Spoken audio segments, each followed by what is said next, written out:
So I was employee number one, I guess. The initial mandate back when we were in 2006, we knew that when we were going to open up Eidos-Montreal, the two first games were true classics, Eidos and Thief. First of all, we truly respected Legacy. Before even putting anything on paper, we played and replayed the games. So 5 years ago when we started, it was really difficult to play the second opus. We spent a lot of time on YouTube looking at video. So now with Steam, we can play them all, so it's a good thing. What I will tell you is that I did a lot of homework. I basically played through all three in chronological order again, so I actually got to experience the improved level design, I suppose you could say, the second, but you could see a lot of the DNA was there. The first game I remember, and a lot of people in my team, they tell me, yeah, when the first game went out, I was 5 years old or 10 years old, and that's, oh, ouch. If you put yourself back in 99 or 98 or 2000, it was, Doom.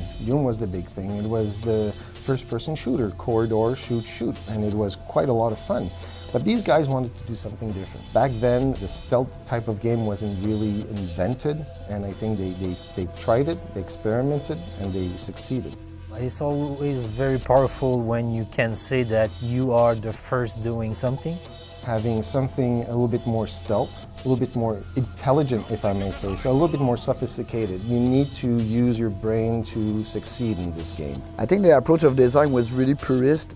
Good people. They were probably they probably had a really good communication with those teams because it was smaller team than today, and they achieved really good games.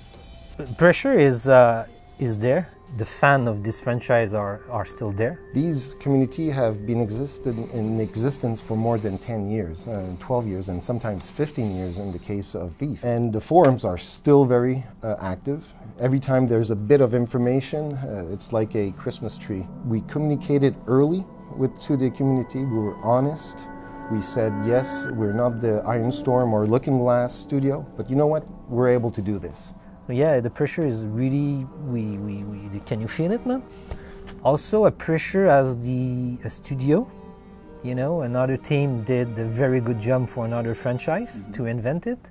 So we want to make sure to prove that for Eidos-Montreal, it's not a question of luck, it's just because it's a question we know what we do.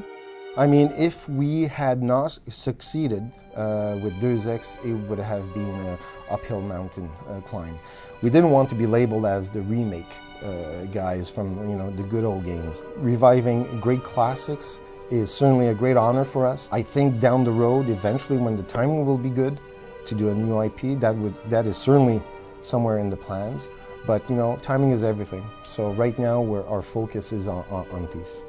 When we say we reinvent the franchise, it's people don't be nervous, not reinvent in a way that you will not, hey, it's not Thief, it's Thief. We took what was the best from the Thief franchise and it's there. So I hope the fan will be with us. That said, at the same time, if you are expecting to play the same game, it's not the case. We did make sure to listen, fan, but we're not make a game just for them because I think that it could be dangerous. It's not only about redoing it, but it's also about doing something really good and with today's expectation, and this is a good challenge.